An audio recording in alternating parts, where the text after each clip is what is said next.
I started off I'm a general adult psychiatrist. I work in a community mental health team in Torbay in South Devon. And with an interest in open dialogue starting in about 2016, we tried to wonder about how we could develop a service looking at to provide open dialogue around then.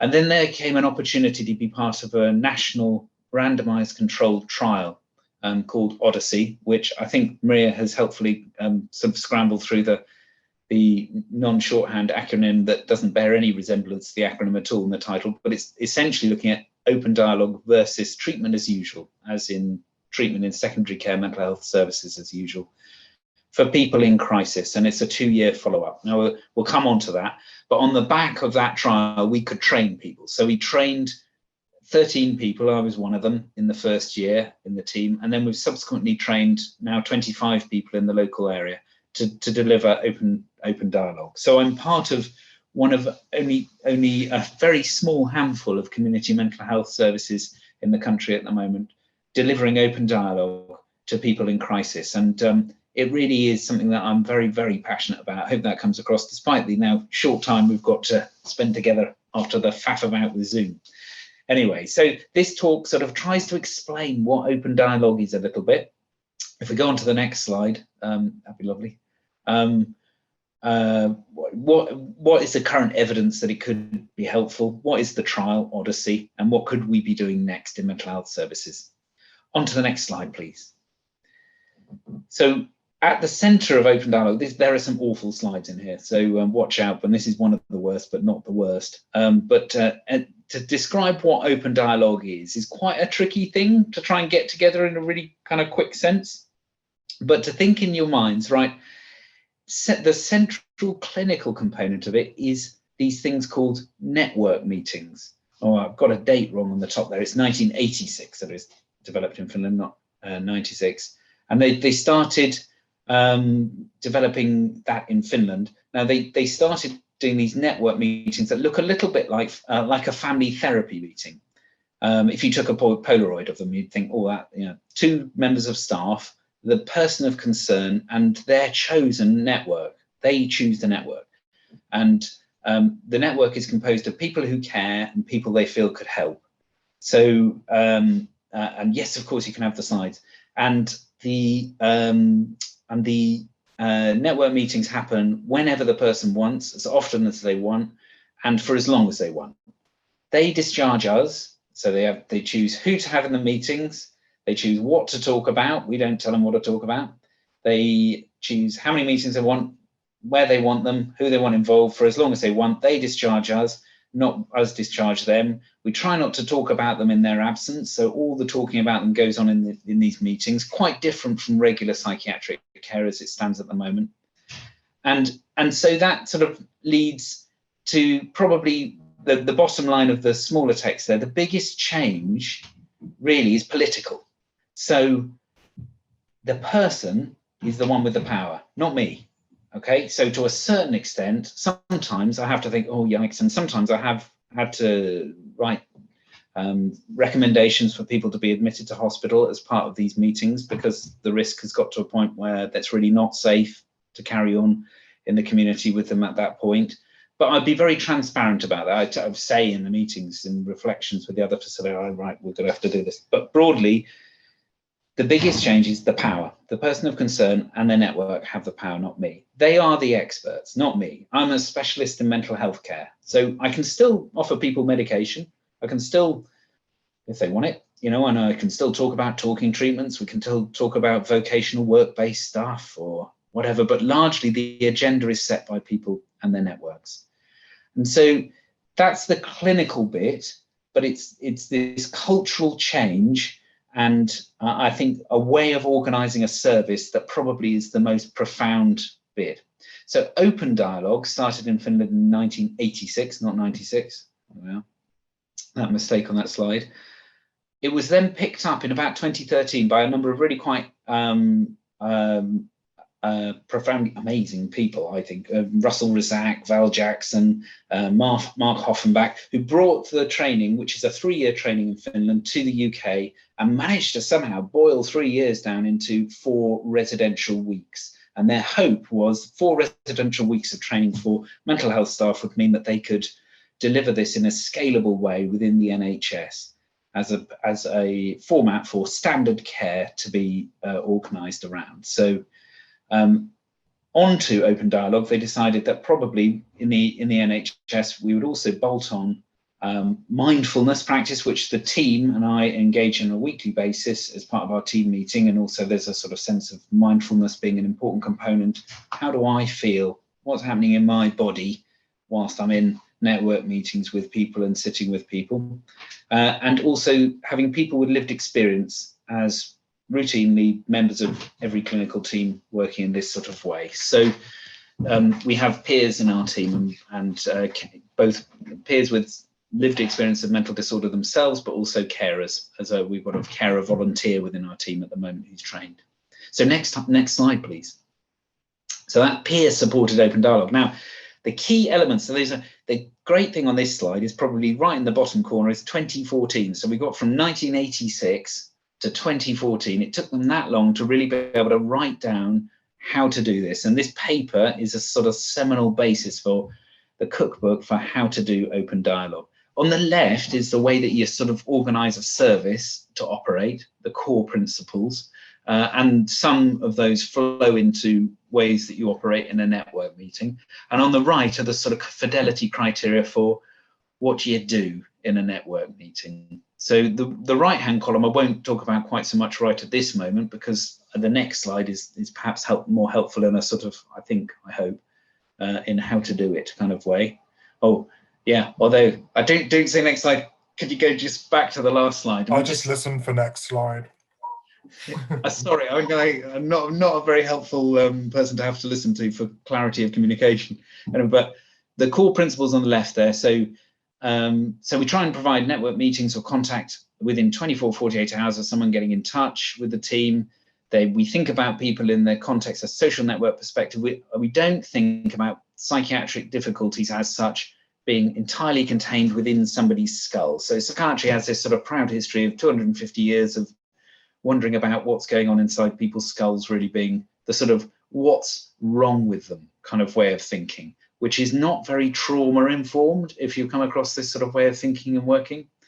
Whilst open dialogue has a much more sort of trauma informed basis. It's sort of much more about, well, what has happened to you and what is happening to you now, rather than what is wrong with you.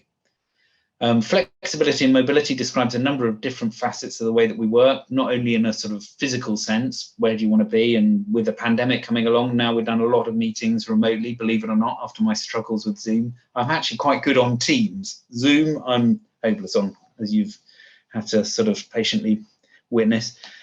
Responsibility is listed there. Now, it's not that there's no responsibility. It's that the lines of responsibility are drawn differently here. So I'm not responsible as a mental health specialist in coming up with a plan, because I can't. How can I? I don't know what's necessary for these people or what's wrong with them in a sense. They may well have a sense of what's happened and what difficulties may have arisen in a much better way and what might be best to do about it. I can perhaps contribute to some of that thinking and planning at times, but largely they come up with the plan. I think the responsibility thing is tricky at times, and I think probably more so for me than some other members of the team because of my role and seniority and the hierarchies that still exist. So it is a struggle at times, but I think you need the minimum necessary hierarchy to keep the system working. At the same time, you don't want to squash the bottom lines there of dialogue and polyphony, lots of voices present. Psychological continuity is another interesting area. So psychiatric care these days is a little bit like a kind of production line, kind of car factory, and the care or therapies and approaches provided to people are very fragmented. So you're unlikely to meet the same people twice very often, and people really complain about this, understandably. Whilst here, we're thinking, actually, relationships are really key and central. So we really need to make sure that we're trying to provide a service which supports people getting to know people, being alongside people in both directions. both us knowing them knowing us, and the same people being met in different settings and at different times, different acuities, different difficulties that people are suffering. Tolerance of uncertainty is a lovely thing, especially with a pandemic. I think we kind of learned how to tolerate some uncertainty, oh dear me, on a massive scale for us all, how horrendous for many people. But here, actually acknowledging it and actually sort of identifying it explicitly, I think is really important, because there's something about services which are perhaps particularly in the public sector, which are charged with providing something that you get into this sort of dance with risk and with adverse incidents, that you kind of develop services and practices that try and bolt everything down and remove any uncertainty that any adverse event will happen. Now, of course, we wouldn't want adverse events to happen, but the inadvertent kind of consequence of this is that you end up with a multitude of forms to fill in and a load of different operating procedures and ways of doing things that really prevent people from being able to own and facilitate their own journeys, own pathways, own way of interacting and meeting with a service. So tolerating uncertainty is useful in that way. It is something that I'm told to do by colleagues, which is very helpful sometimes when I'm getting increasingly anxious about people and actually there's not enough risk to warrant removing their liberty or pushing them into making certain decisions. Just backing off and being supported to do that in an explicit way by having this as a part of a core component is really important. Dialogue in itself is, I think, is very powerful and beneficial for people. And that, you know, crikey, I went on 4 weeks of residential training whilst my partner and I had 2 very young children at this point. And I arrived back after the 4 weeks training saying, yeah, bloody hell, darling, it's amazing. The power of actually just listening is really profound. And at this point, I don't know, well, she didn't kick me out, but so that's all good. But she was slightly aghast that it'd take me 4 weeks of residential training to realize this. And then, and the value of lots of voices, polyphony, being a principle that guides us not to talk about people in their absence. The value of having lots of voices and views and opinions and feelings expressed in itself is powerful and valuable. Right, next slide. So there we are.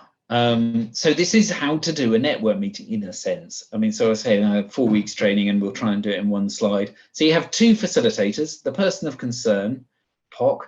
I have to be employed by the NHS to come up with a dreadful acronym, don't I, for the person with the, you know, with all the difficulties.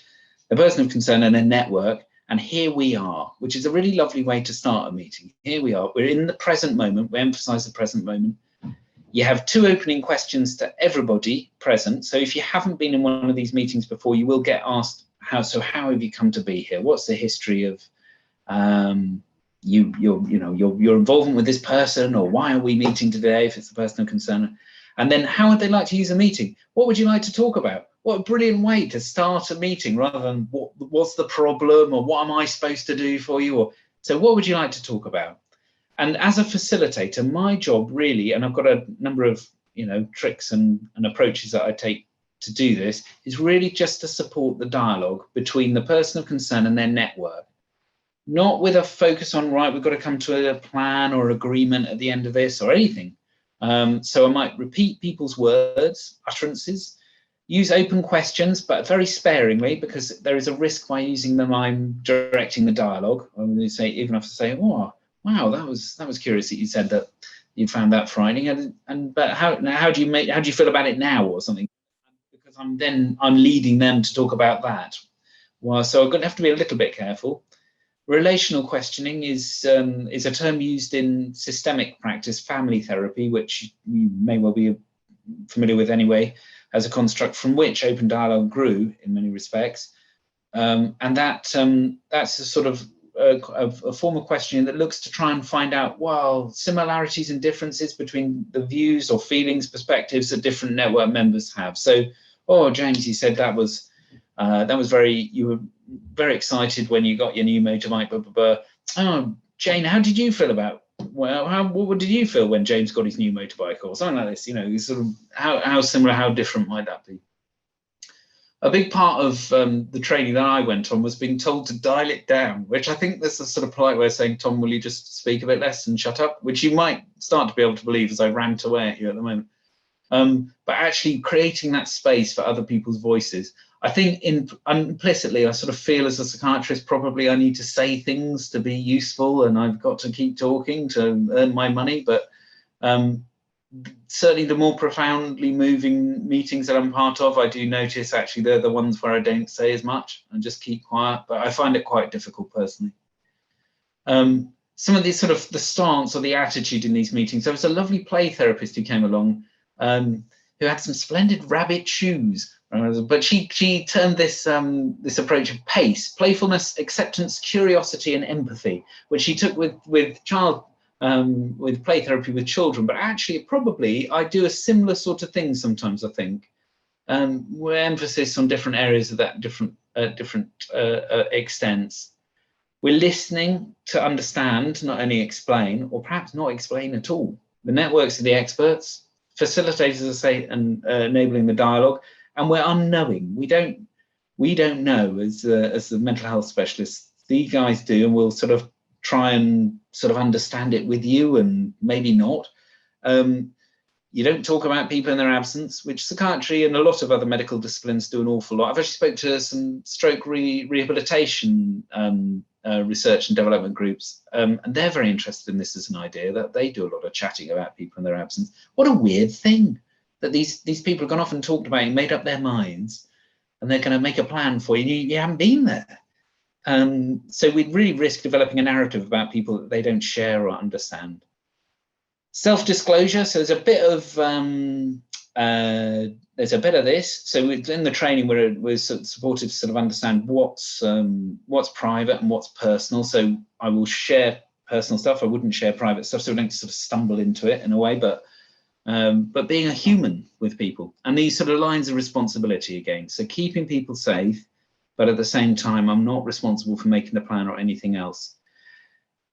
Scattered through these meetings are reflections. So the two facilitators will talk to one another and they'll sort of say how they feel, what struck them, trying not to say, oh, well, James was excited about his motorbike because he wanted to get free from the family, and because clearly they were kind of holding him down a bit, and actually they're all worried about that now, but actually that's probably why he's, that's my story, that's something it's probably not going to be that helpful for them, but just actually keeping it as simple as possible. It's a very powerful experience to hear your own words repeated back to you.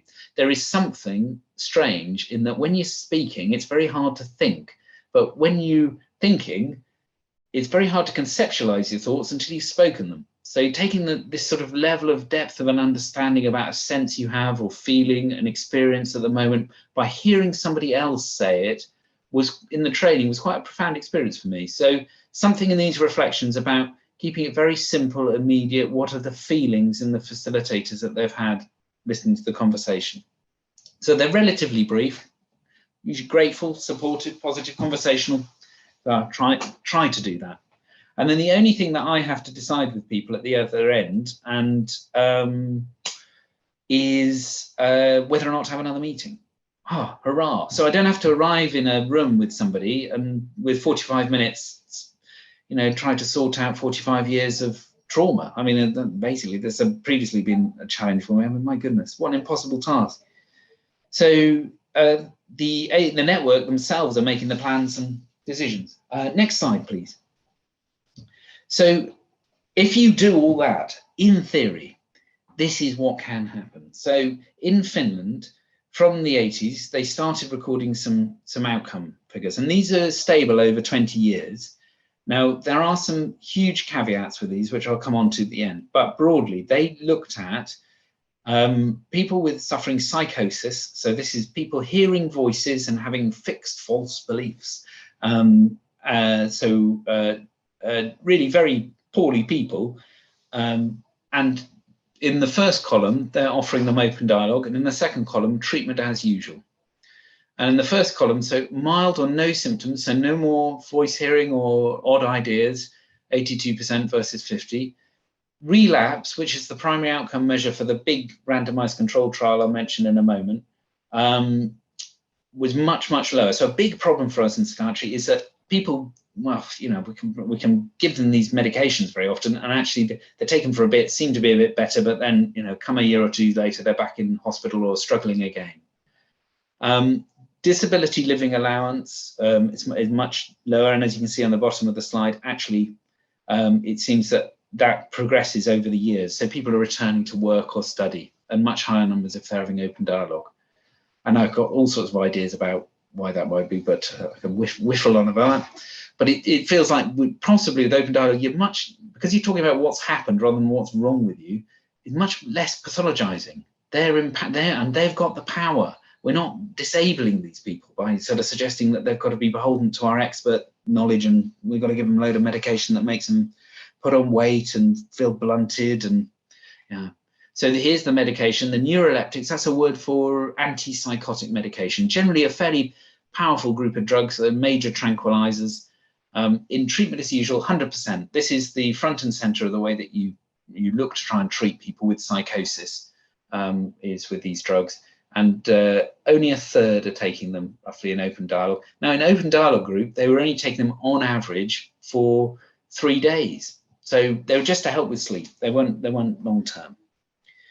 And hospitalization is less than 19 days in the open dialogue group. Treatment as usual was about 120 days. So it's about a tenth the rate of the hospitalization. Now, that must be amazing. I mean, I don't know if anyone had to be in psychiatric hospital, but well, what a relief if you don't, you know, it's a tenth the amount of time in psychiatric hospital. It is also true for the staff.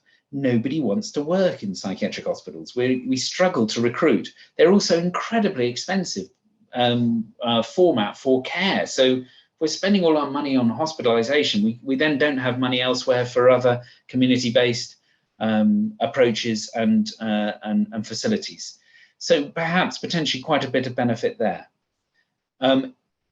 Now, I would say, as I said at the beginning, there are lots of problems with this. Now, number one, there are almost just under 50 people in this whole study. So the numbers are tiny, okay? And so people have really kind of rolled their eyes and sucked their teeth at this on the basis of that alone.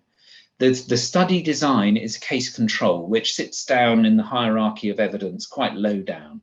And you need different research designs to really be able to prove or get closer to proving that something is happening isn't by chance. So here, this all could be by chance. But I gotta say, I think the effect size is such that I would struggle to believe that even if we only got a small proportion of this, it would still be a significant difference as such.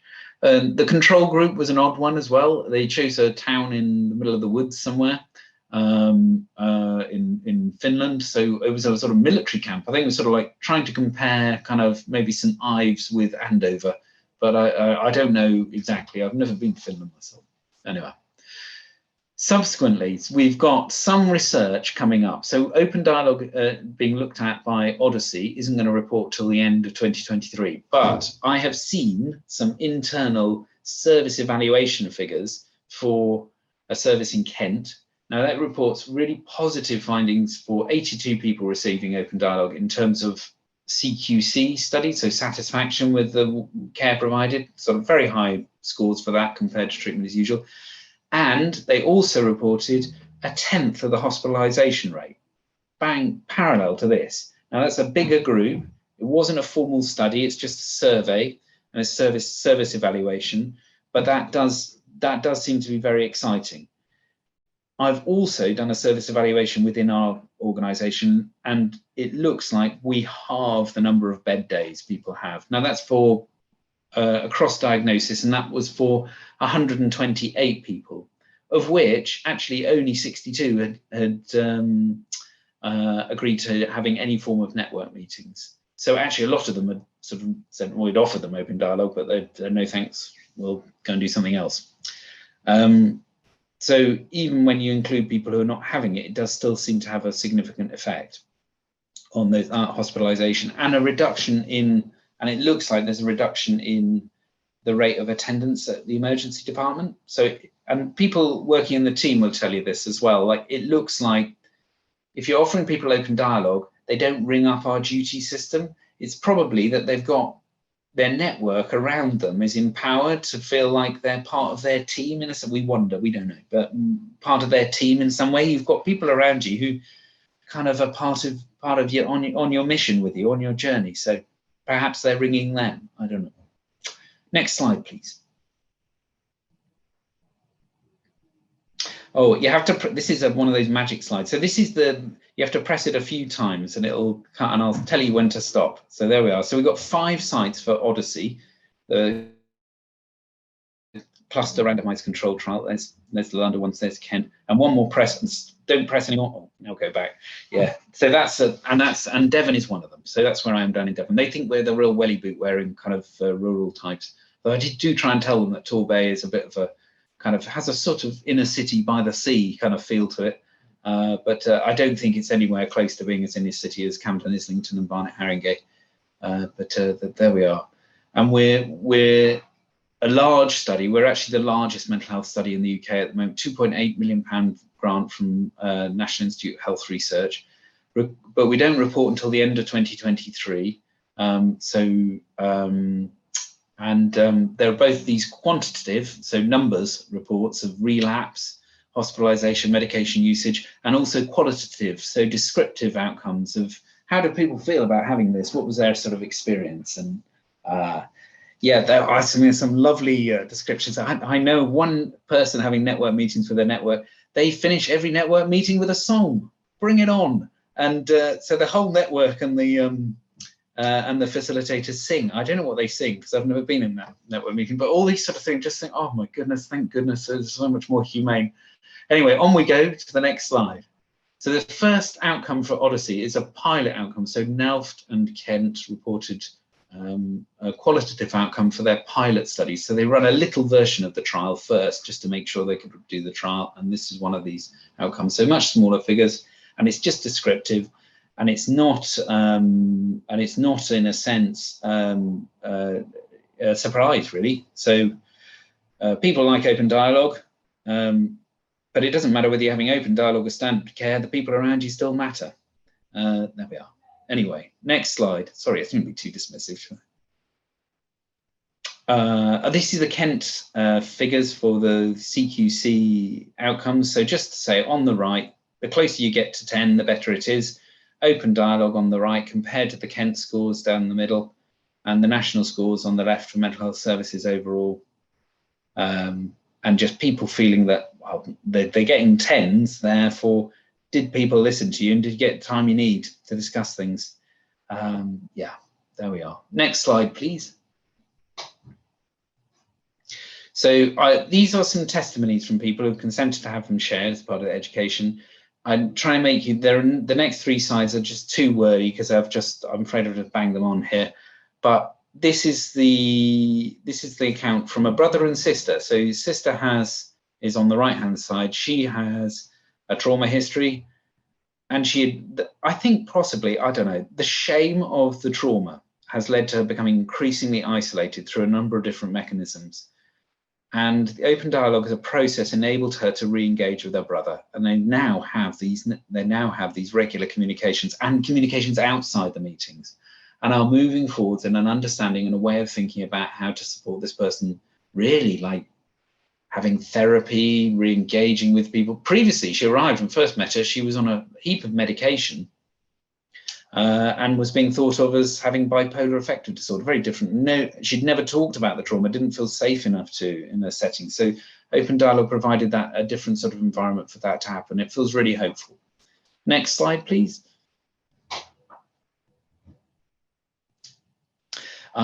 This is the testimony of a couple, and they both suffer with psychosis diagnoses, as does their daughter. Broadly, open dialogue has been a way for them to feel like they're empowered to be part of an ongoing discussion about what they need.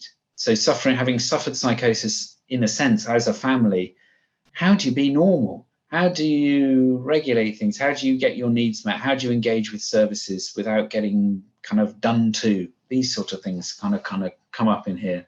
And it isn't without lumps and bumps. It's tricky stuff and things haven't always gone well either. So it's not that this is a panacea, but it's very different, and the level of engagement feels very different. I feel much more hopeful about the future in a sense with working with these guys. And next slide, please. Oh, no. There we go. Back to the next one. That's it. And there we are. This is the wordiest awful slide. This is very interesting. So this is a husband writing about open dialogue with his wife.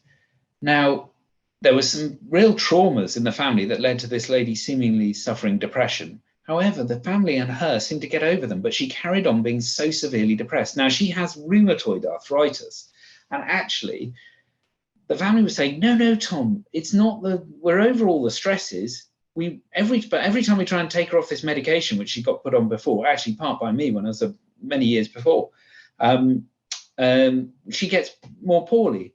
And then, so we got a pharmacist in, and the pharmacist said, oh, well, my wife is a rheumatology pharmacist, and they're actually starting to do some trials on some rheumatology drugs to see if they treat mental health problems. And they were, oh, brilliant. So we've got her onto a rheumatology drug for mental health treatment because she has rheumatoid as well, but it's not active rheumatoid as such. So she fell into this group that a trial was being done on. The point is, open dialogue isn't to the exclusion of medication, and actually she seems to be getting better on this medication. I must say, though, there are significant risks with this medication, and it may be that we don't manage to continue. But broadly, it's to say, I've never prescribed this sort of novel treatment off license. I never would have done if it hadn't been for open dialogue. And we're on to the next slide, please. And the next one is what can we do? So we've got a big thing called community service framework coming along, big opportunity to redesign mental health services. I would hope that we go for something that supports a lot of the core principles of open dialogue. We need to get more people with lived experience in services. We need services which support psychological continuity. So you're not passed from one person to the next, you meet the same people, and that you provide training in open dialogue to people at sufficient sort of level. Usually, unfortunately, you probably train about a quarter of the team, any team's population, just to keep standing still every year. So,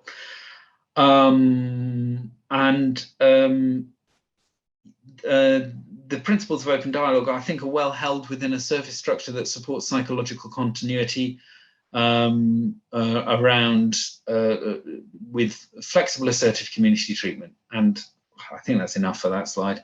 And then onto the next slide and the next. And I think I'm probably just about done. So this is a community mental health framework. I don't think it's a core concern unless people want to ask questions about it.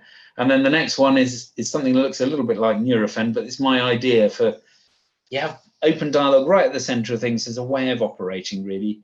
And then you can pick and choose from your kind of virtual Woolworths store of pick and mix from all sorts of other different bits and pieces that psychiatry and the local community and your network and whatever you feel you need through this sort of structure of open dialogue. I think it's very agile in that regard. And then the last slide. Thank you very much, slide presser. This is me. And there's some more information. There we are. The Association of Peer-Supported Open Dialogue is the next slide down. There is a lovely film about the Finnish service. What a humble lot of people, except they're Finns. So they don't do what we do culturally. They will tell you what they think and feel. Like, bang, well, there we are. Whilst English people spend an awful lot of time trying to be nice to one another and dancing around things anyway, but that's my sense anyway. But yes, you could definitely have the slides. So thank you very much. Any thoughts or So many thoughts, Tom, in the chat. Thank you so much. That was absolutely fantastic. And clearly, a lot of people really quite deeply moved by the idea of, as someone put it, a humanistic and empathic approach to mental health. So I'm going to, we've got about 10 minutes, so I'm going to try and gather some questions together. One of the questions was around what are the resistances to this? It sounds so powerful and so important. Who's resisting this and why? And then we had an interesting set of questions also around I guess what some of the challenges might be. So, for example, how often do people refuse a first meeting, and what do you do when you're talking about a serious mental health crisis and someone refuses a second meeting? And also, yeah, what happens if the person of concern circle, intimate people, family are somehow unhelpful? There were some interesting responses to that in the chat, but yeah, be really interested to hear your reflections on that. Why isn't this incredible approach being adopted more widely? I think a lot of people were interested in, and some of the challenges around possibly not reacting positively to treatment, or what happens when you're working with families or the intimate circle of a person of concern who just seem to be putting things in the way and putting up barriers or being unhelpful. Okay, yeah, then they're really good questions. So the resistance, I don't know, you're asking a biased, opinionated, fringe dweller here, but because obviously I'm a sort of hairy zealot and a convert, but I think it is probably something to do with power. I mean, although refreshingly, I don't feel like I've lost anything that I really kind of was benefiting from in terms of my role as a psychiatrist. But I think if we sort of describe things to people, I think it does potentially erode a lot of the sort of hierarchy and authority that psychiatrists, psychologists, mental health professionals of any denomination necessarily have. People talk about the evidence base. I mean, the evidence base isn't there in numbers at the moment, in figures, and it's public money and people's lives. We've got to sort of be careful about how we spend it. I mean, that is slightly at odds with the approach taken a lot of the time by medical services as a whole. There's about evidence base for about a third of anything we do in medicine anyway. It's quoted. I don't know. I've got to look at that empirically myself, but there's not a lot of evidence base for a lot of what we do anyway. But at the same time, people do demand it if you're trying to ask them to do something different, perhaps particularly if you're asking them to give up some of their power or control over things. Makes people anxious. Change anyway, doesn't it? But makes people anxious to think, what? You're just going to sort of, in a sense, give the keys to the people, to the patients? I mean, we'll get snowed under. Like if we let everybody have as many meetings as they want and they discharge us and not the other way. Oh my God, Well, actually, our experience is it's very much the other way around. We're not as sexy as we fear we are. Like people don't want to sort of hang out with us, which is good. So these meetings are hard work. There's going to be expensive. Some people worry it's expensive. You have two facilitators, you can have lots of these meetings. Actually, some of the sort of, it's very difficult to evaluate this, but broadly as a whole, we're looking at an equivalent. The best equivalent from the service evaluation I did was essentially you're looking at 1 hour of a band 6 nurse, or roughly time equates to a saving of 1 whole bed day in hospital. So you're looking at something, I don't know, band 6 nurses pay 30 odd quid an hour. I'm not quite sure what it is, but versus roughly about £500 for a day in hospital. So it's a huge saving. And then there's savings that you think that then ripple out within their social network, the economy as a whole, if they're back in work and education, not claiming benefits, other people aren't caring for them. This sort of, it's difficult. You can quantify it in lots of different ways, but yeah, that's the resistance. The risk safety stuff with, like, if you come across people who are very poorly and you say, would you like to have a network meeting? And they say, no, or yeah, well, maybe next week I'll get back to you or whatever. Well, you have to manage the risk. That's part of this sort of the responsibility term, in the way that lines of responsibility are drawn. If the risk is such that you have to, I'm afraid we probably do need to meet up, then you're probably at a stage when you're going to be thinking about asking for a mental health act assessment or some, some more compelling them to engage in some sort of way or another, or gathering more information perhaps. But I think it is a concern that you have when you haven't done it. I think when you do it, it becomes less of a worry, because actually the mechanisms are all there around us already within psychiatric services and the structures that we've got that really support that decision making at that point. And similarly, when people decide to disengage, you're encouraged to tolerate uncertainty. I have a few people discharge me in the last week, and I wouldn't say I know that they're brilliantly better, but I can kind of say, well, there's not enough risk that I can say that I need to go chasing after them. I hope they're all right. But I've sort of let that be, So I didn't scribble down the last, if that's answered the question, I didn't scribble down the last question. Yeah, someone was asking about what happens when, if perhaps you feel as the practitioner that people's families or people's intimates that are involved in the process are difficult or actually not. Yeah. Well, it's not for me to decide, is it? I mean, yeah, you can, and then I'm trying to think about particular meetings we've had. It's interesting. A fair number of people will have just meetings on their own to start off with. They're sort of sniffing it out a bit. What's all this then? What are you going to make me talk about? And I don't know whether I feel safe to invite other people. And they start inviting other people. Now, their network gets trimmed at different times based on the difficulties they're encountering and the things they want to discuss, but also by perhaps how unwell they are at times or who contributes to the meetings in certain ways. It seems very self-regulating. We haven't had the issue where we've thought, oh, yikes, this is like, no, that's not true. I've been in one meeting where there was definitely coercive, controlling, abusive relationship present. Now, actually, in the meeting, we were able to say, we think this is like a coercive, controlling, abusive relationship. Like, you've got to be brave sometimes to do this sort of stuff. But in the reflection, say, I feel really uncomfortable about the way in which this guy was talking to this woman and the way in which he has said she is. I think if I was in that space, that would make me feel, I'd probably feel quite cross. And anyway, this guy decided to get up and leave the meeting at this point, and saying that he wanted to give her time to talk to us a bit more, and off he went. We had a bit more of the meeting continued. And then about a week or two later, she left the relationship. And so children's services were involved, not through the meeting, maybe through the meeting. It's so hard to tell.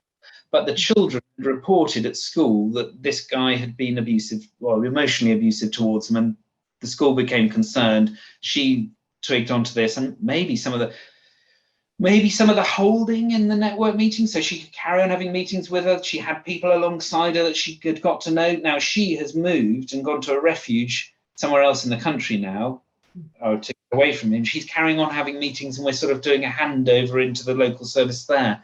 She's worried about ending meetings because even though she's not having them that frequently, she feels like these guys know me, they know what's happened to me, and they can support my voice, and in a way that perhaps she's worried about other mental health services not perhaps being so able to do. But at least we're able to do that and introduce her to those services because she's inviting the new services into a next meeting. Now, was that the long answer to a simple question? No, that's fantastic. Thank you. I noticed that one question from Mike Pickering was going to be asked live. So perhaps as a change from me asking the questions, do you want to unmute Mike and ask your question to Tom? Sure. Hi, Tom. Thank you for that. It's really refreshing to hear about open dialogue approach in a clinical, practical setting, because we heard a bit about it last year when I was studying with Bridget and Maria. So it was really great to hear how it's being implemented. And it felt really radical, actually, just thinking about my own experiences working in a mental health unit and the way that many of the values and elements that you described felt, greatly contrasting some of the practice I'd seen, some of the models I'd seen, but also reflected what I think some staff embodied and would like to bring forward. So that's a reflection. So thank you for that. And so what I was thinking is, obviously, as you mentioned, it does take a big step for somebody who holds the current power base or sits at the top of the supposed hierarchy to implement such a system. And I wondered if you had any ideas about how that might come about, because obviously it takes that person who's sitting at the top of the pyramid to say, let's give it a go. And if they want to hold on to their power and they have some resistance to that, then it's a tricky thing to move. So is it a cultural shift we have to have? Is it something more pragmatic, like a policy change? I just wondered if you had any ideas on that. No, brilliant, a really brilliant question. I wish I had the succinct answer to this, because it's what I'm challenged with at the moment in trying to get open dialogue really plonked into the community service framework, which was authored by the same people who are involved in Odyssey. So it's very much the same thing. I don't know. I think there is something about having figures and the randomized control trial reporting to support that sort of evidence-based argument, but really it is a cultural and belief shift sort of change. I think empowering the voices of people receiving services and carers, I think will help, because they as a group are very enthusiastic about this, and I think if they're demanding of it and writing to powerful people to demand access to it, I think that will help. But I have to be fairly astute politically to try and wrangle this. I mean, the number of sort of times I've thought, hooray, we're getting somewhere, and then next thing I hear is like, well, no, we're not going to train another team, or we're not going to do it. There is a big challenge here, but you know, its change is incremental, and I think we just need to persist. If I don't see it happen in my career, well, at least I've done a little bit. You know, I want to do desire over ambition, and slowly, like water cutting through the Grand Canyon, we'll get there. Thank you for that beautiful metaphor of optimism. Tom, do you mind if we just run over for a couple of minutes and have a few more questions? I've got to irritate and judge somebody else on clinic, I'm afraid. But of course. Well, thank you so much, and apologies to everyone who it's just a testimony to how exciting that was, that there are so many questions. Many thanks, Tom. It's been really fascinating. Incredible synergies with the kinds of empowerment and humanity we've been talking about it in terms of the arts as well. I think people were delighted to hear about the song at the end of one of the sessions, for example. Yeah, I was too. Brilliant. But many thanks indeed. Thank you.